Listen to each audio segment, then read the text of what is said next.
تلبية لرغبات المطحونين، تلبية لصرخات المظلومين، تلبية لصوت البسطاء الذين هم من حسابات المسؤولين منسيين. نزلت كاميرا بدون تردد إلى أرض الواقع لترصد المشاكل وبما يعانيه المواطنون بالصوت والصورة. من قرية 6 طرفاية كان لنا هذا اللقاء.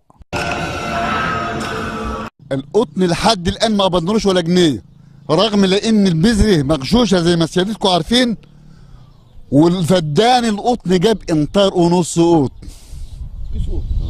كيس واحد؟ في الفدان؟ في الفدان. والباقي ما جابش، وسايبيننا لتاجر السوق السوداء. طب والجمعيات هنا؟ الجمعيات لما القطن بعد ايه؟ 15 17 11، يعني بعد ما السوق السوداء اخذت مساحتها. السوق السوداء اتمتع فينا تحكم واتخرب بيوتنا. ما عندناش هدوم، ما عندناش قوت ليله. طب طلباتك ايه يا حاج؟ طلباتي زي ما قلت لسيادتك، مشكله القطن. مسجد القرية الكبير اللي هو يعتبر أنشئ على مساحة كبيرة، والقرية مساحته قد ايه؟ يعني تقريبا المصلى بس 900 متر ما شاء الله. المصلى بس بتاع المسجد طبعا فيه يعني اللي هي ملحقات المسجد، الميضة والحمامات والكلام ده.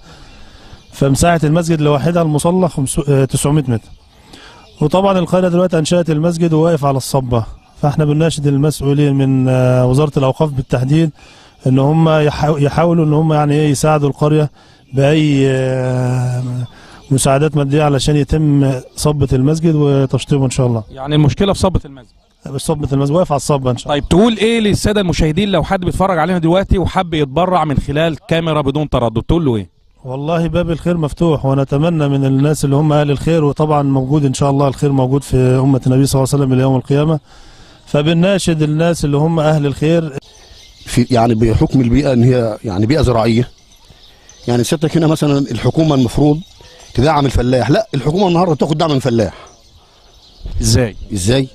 يعني النهارده الفلاح لا له مثلا لا له نقابة، ولا له مثلا بيتعالج على نفقة الدولة، ولا كل. في نقابة للفلاحين؟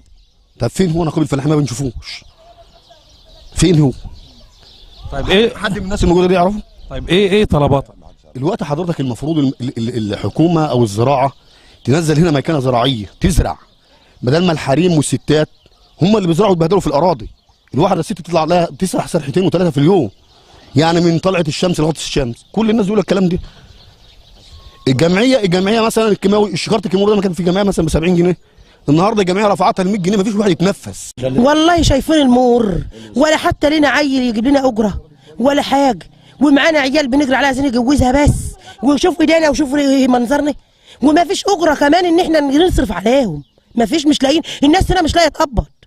الصرف الصحي اهم حاجه عندنا. الصرف الصحي، الصرف الصحي احنا بقالنا 30 سنه في الصرف الصحي. الجو لما بيشتي برد في القريه هنا ما فيش صرف صحي، واخد بال حضرتك؟ خلاف كده بيضرنا من ناحيه في الصيف، من ناحيه الناموس، من ناحيه الفئران، من ناحيه التعابين. الصرف الصحي هل بالفعل موجود في القريه؟ موجود في القريه، بس بيصرف في مع بالجهود الذاتيه. بالجهود الذاتيه، بس بيصرف في المصرف، في بيوت على المصرف. البيوت دي اول بيوت مضرور. اطفالنا والله اطفالنا تعبانين جدا جدا من الصرف الصحي. اطفال معايا في البيت ناموس، شوف صيف وشتاء موجود. طيب طلباتك ايه؟ عاوزين حد بس يشوف لنا الصرف الصحي. عندنا هنا في التفتيش المحليات ما بتسالش عنه خالص. تفتيش ابو سكين محليات ما بتسالش عن الصرف الصحي نهائي ولا حد. وبالناشد من اعلى مكان في انه يجي يشوف الصرف الصحي. حاجتين 2 بس اللي هم عايزين مستشفى في العزبه. مفيش مستشفى هنا؟ مفيش مستشفى ولا وحده صحيه. والا لو مش هيبقى في المستشفى في العزبه، يتعمل لنا المستشفى الكبيره، بدل ما نجري على المرضى تتحول على بالقاس وعلى منصوره وعلى كفر الشيخ، تبقى موجوده في العزبه.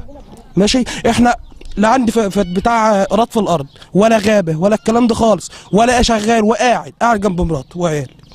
عايزين اي حاجه بدل ما نجري على المنصوره ونجري على الدنيا دي، يبقى احنا معانا 2 جنيه نعرف نمشي بيهم. البلد كلها بتصرف في قلب مصر والجامع وكل الناس. عايزين المصرف ده يتردم، يشوف له حل فيه. يعني انت عايز ردم المصرف؟ اما تشوفوا فيها تغطوه يا صرف صحي يا باب. تغطيه المصرف. صح. احنا عايزين نقبض من هنا من العزبه ده، عزبه السلفاي، عشان احنا بنمشي في السيف السكاكب بيزقونا وبيهدلونا هنا. احكي لنا ايه الموضوع؟ عايزين نقبض قبضنا هنا يجي في المضيافه. قبض ايه؟ بنقبض المعاش. بتقبضي من ايه؟ من الحمول، من اي حته، بس بنزق ونبهدل هناك. فقبضنا يجي لنا العزبه هنا المضيافه وهنا كل حاجه في حته موجوده. اذا يجي لي القبض في قريه 6 الطرفاي، وعندنا جمعيه وعندنا حضانه وعندنا كل المكانات هنا هي، وعايزين برضه يتخلي برضه حد يجيب حسنه للجامع يساعدنا برضه. شكلنا هنا بقالنا 40 سنه مستلمين الارض، ملناش عقد تمليك، ملناش بنك قريه، ملناش اي مصلحه، ملناش شبكه طرق، ملناش صرف صحي. قريه مجلس محلي التفتيش مأهمل في القرى، رغم ذلك عندنا 40,000 صوت، 5 مليون فلاح موجودين في نفس المنطقة. عايزين الحكومة تخلي بالها مننا شوية، لأن احنا أرض الإصلاحات، بقالنا 40 سنة مش شغالين أي حاجة. المفروض مستشفى مركزي في وسط البيئة دي، لأن بنعاني من أمراض من الصرف الغربية. صرف الغربية عادم عندي 5 مليون بني آدم. بقوا طالب رئيس الجمهورية وجميع الوزراء بإن يتدخلوا معانا في قرى الإصلاحات، لأن قرى الإصلاحات معدومة بقالنا 40 سنة. خدت بال حضرتك سيادتك؟ فنفسنا ومن عندنا وزير ينزل، مسؤول ينزل، كبير ينزل. تقدر تشرح لنا قرى الإصلاحات عبارة عن إيه؟ عبارة عن أرض ناس منتجة، ناس فلاحين بلا مأوى. طيب أسماء القرى هنا إيه؟ قرى كتير، قرى ب6 الطرفاية. زي إيه؟ زي 6 الطرفايه و4 الطرفايه و8 العنابر و2 الشبوره و2 الجديده وواحد الزاويه 41 8 المحلويه. لا عندنا شبكه طرق، ولا عندنا صرف صحي، ولا عندنا اي حاجه الطرق، ولا عندنا مجمع مدارس يطلع كليه. لان انا بقالي 40 سنه ابني بخلص الكليه بروح في كفر الشيخ ياخد معهد تكنولوجيا وبيجي يقعد جنبي، بيقعد هو وعياله، وانا كل اللي عندي 5 فدادين وعندي 10 عيال. ما لازم ليش بقى ان انا ما عادش طايق ابني؟ انا عاوز ابني يعيش، ما هوش بتاع مصر يعيش. واي كل قريه من القرى اللي انا فيها ارض الاصلاحات دي ليه دعم من المحافظه ما بنشوفهاش خالص. هذه كانت كلماتهم وتلك كانت مشاكلهم، رصدناها بالصوت والصورة. قرية 6 الطرفاية المعدمة حتى من المقومات الحياة العادية والطبيعية، طرق غير ممهدة، يطالبون بمستشفى صحية في هذه القرية، يطالبون بفصل المياه وتنقيتها لأنها مختلطة بمياه الصرف الصحي.